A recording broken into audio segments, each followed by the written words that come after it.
Even for us in the tech space, we see, having a lot of team members, a lot of, when there's big marketing pushes, it almost provokes a bit of a fear, within the population about uncertainty. Yeah, you're going to lose my job. I'm going to keep it. That's why I think the health and fitness space is a pretty safe space in terms of having a brick and mortar location and be within those four walls. But I guess, you've been to a lot of, you've presented a lot of events, you meet a lot of global leaders in the health and fitness space. What's the general feel about AI? I know people sort of run out of the blocks, and we know it doesn't work half the time because it's not truly tested. But what are your personal views, and what are you hearing just from a global health and fitness perspective?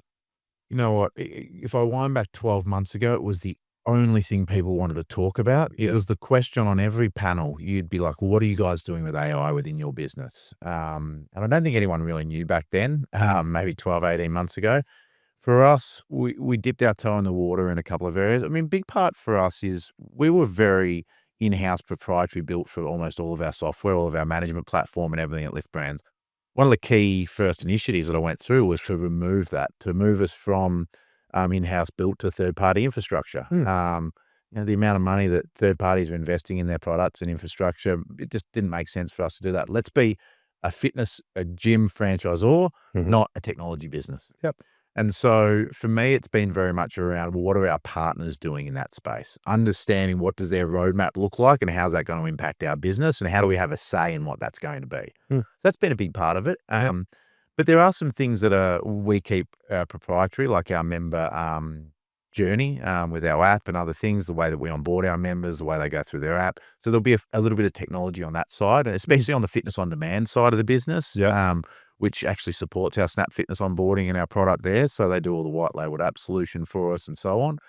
And how are we embracing AI in those spaces? I mean, Hmm. fitness and food prescription is a really interesting one. Hmm. Program prescription, Yep. looking at usage and being able to predict usage and length of stay and a whole range of things and be able to automate communication, which has been there in CRM, but Mhm. with AI, it's become a little bit more powerful. Yep. So some of those things we're just lightly stepping into.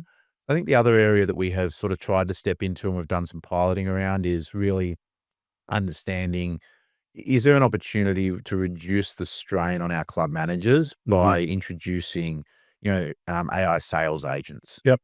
And I think we're just not quite there yet. We've Mhm. done a bunch of piloting to understand, is this going to work or not?